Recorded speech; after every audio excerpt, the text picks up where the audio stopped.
LVM3 OneWeb India 2 mission ISR launch ചെയ്യുന്നത് 2023 March 26 ഓർത്തിരിക്കുക. LVM3 OneWeb India 2 mission ISR launch ചെയ്യുന്നത് 2023 March 26 അത് ശ്രീഹരിക്കോട്ടയിലെ Satheesh Dhawan space centre നിന്നിട്ടാണ് launch ചെയ്യുന്നത്. ശ്രീഹരിക്കോട്ടയിലെ സതീഷ് ധവാൻ സ്പേസ് സെൻ്റർ നിന്നിട്ടാണ് ഇത് ലോഞ്ച് ചെയ്യുന്നത്. ഈ മിഷൻ്റെ ഭാഗമായി 36 OneWeb ജനറേഷൻ 1 സാറ്റലൈറ്റുകളെ 450 കിലോമീറ്റർ അകലെയുള്ള സർക്കുലർ ലോ എർത്ത് ഓർബിറ്റിലേക്ക് എത്തിച്ചു. ഈ മിഷൻ്റെ ഭാഗമായി 36 OneWeb ജനറേഷൻ 1 സാറ്റലൈറ്റുകളെ 450 കിലോമീറ്റർ അകലെയുള്ള സർക്കുലർ ലോ എർത്ത് ഓർബിറ്റിലേക്ക് എത്തിച്ചു. എന്താണ് ഈ ലോ എർത്ത് ഓർബിറ്റ്? ഓർബിറ്റ് അഥവാ ഭ്രമണപഥങ്ങളെ അതിൻ്റെ ഹൈറ്റിൻ്റെയും ഷേപ്പിൻ്റെയും അടിസ്ഥാനത്തിലെല്ലാം വിവിധങ്ങളായി തിരിച്ചിട്ടുണ്ട്. ലോ എർത്ത് ഓർബിറ്റ് അഥവാ ലിയോ, മീഡിയം എർത്ത് ഓർബിറ്റ് അഥവാ മിയോ, ഹൈ എർത്ത് ഓർബിറ്റ് അഥവാ HEO, geostationary orbit, geostationary transfer orbit, അതുപോലെ geosynchronous orbit, sun synchronous orbit എന്നിങ്ങനെയെല്ലാം വിവിധങ്ങളായിട്ട് ഓർബിറ്റുകളെ തിരിച്ചിട്ടുണ്ട്. ആയതുമായി ബന്ധപ്പെട്ടുള്ള വിശദമായിട്ടുള്ള വീഡിയോ നമ്മൾ ചെയ്തിട്ടുണ്ട്. അതിൻ്റെ വീഡിയോയുടെ ലിങ്ക് ഡിസ്ക്രിപ്ഷൻ ബോക്സിൽ കൊടുത്തേക്കാം, എല്ലാവരും കാണുക. ഈ മിഷനുമായി ബന്ധപ്പെട്ട് നോക്കുകയാണെങ്കിൽ അതിൽ മിസ്റ്റർ നെറ്റ്വർക്ക് ആക്സസ് അല്ലേ, ആക്സസ് അസോസിയേറ്റ്സ് അഥവാ OneWeb എന്ന് പറഞ്ഞിട്ടുള്ള UK ബേസ് ചെയ്തിട്ടുള്ള ഒരു കമ്പനി ഇന്ത്യയുടെ ന്യൂ സ്പേസ് ഇന്ത്യ ലിമിറ്റഡുമായിട്ട് ഒരു കരാറിൽ ഏർപ്പെട്ടു. ന്യൂ സ്പേസ് ഇന്ത്യ ലിമിറ്റഡ് എല്ലാവർക്കും അറിയാം, ISRയുടെ ഒരു കൊമേഴ്ഷ്യൽ വിങ് അല്ലെങ്കിൽ കൊമേഴ്ഷ്യൽ ആം എന്നെല്ലാം അറിയപ്പെടുന്ന ISRയുടെ വാണിജ്യ ആവശ്യങ്ങൾ നിറവേറ്റുന്നതിനായിട്ട് 2019 നിലവിൽ വന്ന ഡിപ്പാർട്ട്മെൻറ്റ് ഓഫ് സ്പേസിന് കീഴിൽ വരുന്ന ന്യൂ സ്പേസ് ഇന്ത്യ ലിമിറ്റഡ് എന്ന് പറഞ്ഞിട്ടുള്ള കമ്പനിയുമായിട്ടാണ് OneWeb ഇന്ത്യ എന്ന കമ്പനി ഒരു കരാറിൽ ഏർപ്പെടുന്നു. ആയതുമായി ബന്ധപ്പെട്ടിട്ടുള്ള കൊമേഴ്ഷ്യൽ സാറ്റലൈറ്റ് മിഷനായിരുന്നു ഇത് രണ്ടാമത്തെ കൊമേഴ്ഷ്യൽ സാറ്റലൈറ്റ് മിഷനാണ്. ഈ മിഷനുമായി ബന്ധപ്പെട്ട് മൊത്തത്തിൽ 72 സാറ്റലൈറ്റുകളാണ് അന്തരീക്ഷത്തിലേക്ക് അയക്കേണ്ടത്, നിശ്ചിത ഭ്രമണപഥത്തിൽ എത്തിക്കേണ്ടത്. അതിൽ ആദ്യത്തെ ഡെഡിക്കേറ്റഡ് കൊമേഴ്ഷ്യൽ മിഷൻ 2022 OneWeb എന്ന കമ്പനിക്ക് വേണ്ടി തന്നെ ഇതിൻ്റെ ആദ്യത്തെ മിഷൻ നടന്നു.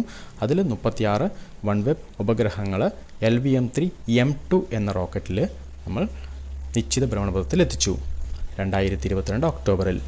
അതിനുശേഷം അതിന് തുടർച്ചയെന്നോണം നടന്ന 2023 മാർച്ച് 26 നടന്ന ഈ മിഷൻ.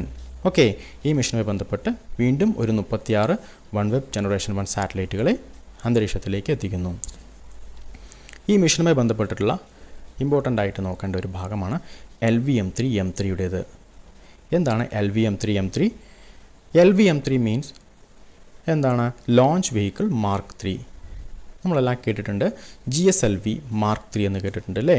GSLV മാർക്ക് 3യുടെ പുതിയ പേരാണ് launch vehicle mark 3. Launch vehicle mark 3 ഇന്ത്യയുടെ അഭിമാനമായതും ഇന്ത്യയുടെ തന്നെ ഏറ്റവും ഭാരം വഹിക്കാൻ ശേഷിയുള്ളതുമായിട്ടുള്ളൊരു വിക്ഷേപണ വാഹനമാണെന്ന് ഓർത്തിരിക്കുക. ഇന്ത്യയുടെ ഏറ്റവും കൂടുതൽ ഭാരം വഹിക്കാൻ ശേഷിയുള്ളതായിട്ടുള്ള അത്യാധുനികമായിട്ടുള്ളൊരു വിക്ഷേപണ വാഹനമാണ് ലോഞ്ച് വെഹിക്കിൾ മാർക്ക് 3. ഈ ലോഞ്ച് വെഹിക്കിൾ മാർക്ക് 3 ഇവിടെ പ്രൊപ്പൽഷൻ സ്റ്റേജുകൾ നോക്കണം. അതിൽ ഇമ്പോർട്ടൻ്റ് ആയിട്ടുള്ള കുറച്ച് കാര്യങ്ങൾ കൂടി പരിശോധിക്കാം. ലോഞ്ച് വെഹിക്കിൾ മാർക്ക് 3 ഇവിടെ 6ാമത് ഫ്ലൈറ്റാണെന്ന് കാണാം. ഇത് ലോഞ്ച് വെഹിക്കിൾ മാർക്ക് 3യുടെ 6ാമത് ഫ്ലൈറ്റാണ്. എന്നാൽ അതിനു മുൻപ് ലോഞ്ച് വെഹിക്കിൾ മാർക്ക് 3 M3.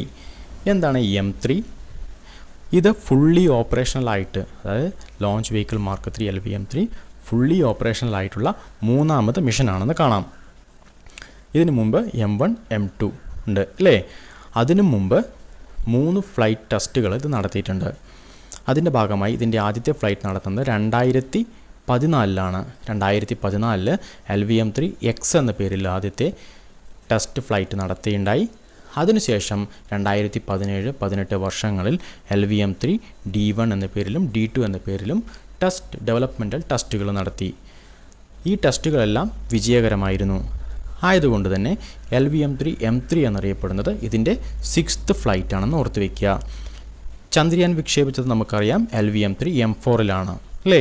അത് 7th ഫ്ലൈറ്റ് ആണെന്നും ഓർത്തിരിക്കുക. ഇതിൻ്റെ പ്രൊപ്പൽഷൻ സ്റ്റേജുകളെക്കുറിച്ച് നോക്കുകയാണെങ്കിൽ അതിലെ ഏറ്റവും ആദ്യത്തെ സ്റ്റേജ് എന്ന് പറയുന്നത് സോളിഡ് പ്രൊപ്പൽഷനാണെന്ന് കാണാം. 3 സ്റ്റേജാണ് ഈ ലോഞ്ച് വെഹിക്കിളിനുള്ളത്. PSLVക്ക് 4 സ്റ്റേജാണെന്ന് നമുക്കറിയാം. അതുപോലെ തന്നെ SSLVക്ക് നമ്മൾ പഠിച്ചു 3 സ്റ്റേജാണുള്ളത് അല്ലേ? SSLVക്ക് 3 സോളിഡ് പ്രൊപ്പൽഷൻ സ്റ്റേജുകളാണുള്ളത്. എന്നാൽ ഇത് ഈ പറയുന്ന LVM-3ക്ക് 3 സോളിഡ് സ്റ്റേജ് അല്ല ഉള്ളത്. ഏറ്റവും ആദ്യത്തേത് സോളിഡും, രണ്ടാമത്തേത് ലിക്വിഡും, മൂന്നാമത്തേത് ക്രയോജനിക്സ് എന്ന് പറഞ്ഞിട്ടുള്ള സാങ്കേതികവിദ്യ പ്രവർത്തിക്കുന്ന മോട്ടറുമാണുള്ളത്. ഓക്കെ, ക്രയോജനിക്സുമാണുള്ളത്. അതിൽ ഏറ്റവും ആദ്യത്തേത് S200 എന്ന് പറഞ്ഞിട്ടുള്ള 2 സ്ട്രാപ്പ് ഓൺ ബൂസ്റ്റേഴ്സ് ഉണ്ടാവും. ഈ സ്ട്രാപ്പ് ഓൺ ബൂസ്റ്ററുകളാണ് സോളിഡ് ഇന്ധനമാണ് അതിൽ പ്രവർത്തിക്കുന്നത്. അതിനുശേഷം കോർ സ്റ്റേജ് എന്നറിയപ്പെടുന്ന ഒരു സ്റ്റേജ് ഉണ്ട്. ഈ സ്റ്റേജിൽ ലിക്വിഡ് ഇന്ധനമാണ് പ്രവർത്തിക്കുന്നത്. അതിനുശേഷമാണ് ക്രയോജനിക്സ് എന്ന് പറഞ്ഞിട്ടുള്ള സ്റ്റേജ്. C25 എന്ന് പറഞ്ഞാൽ ഇന്ത്യ തദ്ദേശീയമായിട്ട് തന്നെ നിർമ്മിച്ചിട്ടുള്ള ക്രയോജനിക്സ് സാങ്കേതിക വിദ്യയാണ് അതിൽ ഉപയോഗിച്ചിരിക്കുന്നതെന്ന് കാണാം. ക്രയോജനിക്സ് എന്ന് പറഞ്ഞാൽ അറിയാമോ? ക്രയോജനിക്സ് എന്ന് പറഞ്ഞാൽ താഴ്ന്ന ഊഷ്മാവുകളെക്കുറിച്ച് പഠനത്തിനാണ് ക്രയോജനിക്സ് എന്ന് പറയുന്നത്. നമുക്കെല്ലാവർക്കും അറിയാം അല്ലേ? എന്തുകൊണ്ടാണ് ഈ താഴ്ന്ന ഊഷ്മാവിൽ ഉള്ളൊരു മോട്ടോർ ഇവിടെ ഘടിപ്പിക്കേണ്ട കാര്യം? അന്തരീക്ഷത്തിലേക്ക് ഉയരത്തിലേക്ക് പോകുന്തോറും ടെമ്പറേച്ചർ കുറഞ്ഞു വരുന്നത് നമുക്കെല്ലാവർക്കും അറിയാം. വളരെയധികം ടെമ്പറേച്ചർ ഡ്രോപ്പായി ഏകദേശം -°C ടെമ്പറേച്ചർ താഴുന്നു. അത്രയും -°C ലിക്വിഡ് അതുപോലെ തന്നെ സോളിഡ് ഇന്ധനങ്ങൾ വേണ്ട വിധത്തിൽ പ്രോപ്പറായിട്ട് വർക്ക് ചെയ്യത്തില്ല. ഓക്കെ, അപ്പോഴാണ് നമുക്ക് ഈ ക്രയോജനിക്സ് എന്ന് പറഞ്ഞിട്ടുള്ള താഴ്ന്ന ഊഷ്മാവിലും പ്രവർത്തിക്കുന്ന കാര്യക്ഷമതയോടെ പ്രവർത്തിക്കുന്ന ഒരു എഞ്ചിൻ്റെ ആവശ്യം. ഓക്കെ, അതുകൊണ്ട് തന്നെയാണ് ഏറ്റവും ഉയരത്തിലേക്ക് നമ്മൾക്ക് റോക്കറ്റുകൾ അല്ലെങ്കിൽ സാറ്റലൈറ്റുകൾ പ്ലേസ് ചെയ്യണമെങ്കിൽ, അതായത് ജിയോ സ്റ്റേഷനറി സാറ്റലൈറ്റുകൾ എന്നെല്ലാം പറയുന്നത് 36,000 കിലോമീറ്റർ അകലെയാണ് അല്ലേ? അത്രയും ഉയരത്തിലേക്ക് സാറ്റലൈറ്റുകളെല്ലാം പ്ലേസ് ചെയ്യണമെങ്കിൽ നമുക്ക് ഉയരത്തിൽ എത്തുന്ന ഒരു ശക്തി കൂടിയ ഒരു വിക്ഷേപണ വാഹനം ആവശ്യമാണ്. അതിൻ്റെ ഭാഗമായിട്ടാണ് ഈ ക്രയോജനിക് സാങ്കേതികവിദ്യയെല്ലാം വികസിപ്പിച്ചെടുത്തിരിക്കുന്നത്. ഓക്കെ, ഇനി ഇതിൻ്റെ പ്രൊപ്പലൻ്റ് നോക്കുവാണെങ്കിൽ ഡിഗ്രി ബേസ് എക്സാമുകൾക്കാണ് ആവശ്യം. LDC പോലുള്ള എക്സാമുകൾക്ക് അധികം ചോദിച്ച് കണ്ടിട്ടില്ല, എങ്കിലും പഠിച്ചിരിക്കുക. സോളിഡ് എന്ന് പറഞ്ഞിട്ടുള്ള പ്രൊപ്പലൻ്റ് HTPB അഥവാ ഹൈഡ്രോക്സിൽ ടെർമിനേറ്റഡ് പോളിബ്യൂട്ടഡൈൻ എന്ന് പറഞ്ഞിട്ടുള്ളൊരു സോളിഡ് ഇന്ധനമാണ് ഉപയോഗിക്കുന്നത്. മിക്കവാറും എല്ലാ റോക്കറ്റ് ഇന്ധനമായിട്ടും സോളിഡ് ഇന്ധനമായിട്ടും അത് ഉപയോഗിക്കുന്നത് HTPB ആണ്, ഹൈഡ്രോക്സിൽ ടെർമിനേറ്റഡ് പോളിബ്യൂട്ടഡൈൻ. അതുപോലെ ലിക്വിഡ് സ്റ്റേജിൽ UH-25 എന്ന് പറയുന്ന ഇന്ധനവും N2O4 എന്ന് പറഞ്ഞിട്ടുള്ള ഒരു ഓക്സിഡൈസറുമാണ് ഉപയോഗിക്കുന്നത്. ക്രയോജനിക് സാങ്കേതികവിദ്യയിൽ ലിക്വിഡ് ഹൈഡ്രജനും ലിക്വിഡ് ഓക്സിജനുമാണ് ഉപയോഗിക്കുക എന്ന് ഓർത്ത് വയ്ക്കുക. ഓക്കെ, ഇത്രയുമാണ് ഈ LVM-3 കുറിച്ചിട്ട് നമുക്ക് അറിയേണ്ടത്. ഇനി മിഷനുമായി ബന്ധപ്പെട്ടിട്ട് കുറച്ചുകൂടി കൂടുതലായിട്ട് നോക്കുവാണെങ്കിൽ, ഈ മിഷനുമായി ബന്ധപ്പെട്ട് വൺവെബ് എന്ന് പറഞ്ഞിട്ടുള്ള കമ്പനി ഇന്ത്യയുടെ ഭാരതി എൻ്റർപ്രൈസസ് എന്ന് പറഞ്ഞുള്ള കമ്പനിയുമായിട്ടുള്ള ഒരു ടൈപ്പ് ഉണ്ട്, ഒന്ന് ഓർത്ത് വയ്ക്കുക. ഭാരതി എൻ്റർപ്രൈസസ് ഒരു ഇൻവെസ്റ്ററാണ് വൺവെബ് എന്ന കമ്പനിയിൽ. ഈ വൺവെബ് എന്ന കമ്പനി എയിം ചെയ്യുന്നത് ഒരു ഗ്ലോബൽ കമ്മ്യൂണിക്കേഷൻ നെറ്റ്വർക്ക് ക്രിയേറ്റ് ചെയ്യാനാണ്.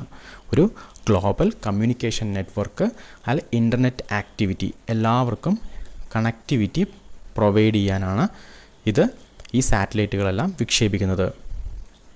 ഈ മിഷൻ്റെ ഭാഗമായിട്ട് മൊത്തത്തിൽ 618 സാറ്റലൈറ്റുകളാണ് വൺവെബ് ഇന്ത്യ എന്ന കമ്പനി വിക്ഷേപിക്കുന്നത്. ഇതൊരു കോൺസ്റ്റലേഷനായിട്ട് വർക്ക് ചെയ്യുന്നു. എന്താണ് കോൺസ്റ്റലേഷൻ? അന്തരീക്ഷത്തിൽ നമ്മൾ നക്ഷത്രങ്ങളെക്കുറിച്ച് പഠിക്കുമ്പോഴെല്ലാം, സ്റ്റാർസിനെ കുറിച്ച് പഠിക്കുമ്പോഴെല്ലാം നമ്മൾ പഠിച്ചിട്ടുണ്ട് കോൺസ്റ്റലേഷൻസ് അല്ലേ? ആ കോൺസ്റ്റലേഷൻസ് എന്ന് പറഞ്ഞാൽ നക്ഷത്ര സമൂഹങ്ങളെയാണ് കോൺസ്റ്റലേഷൻ എന്ന് പറയുന്നത്.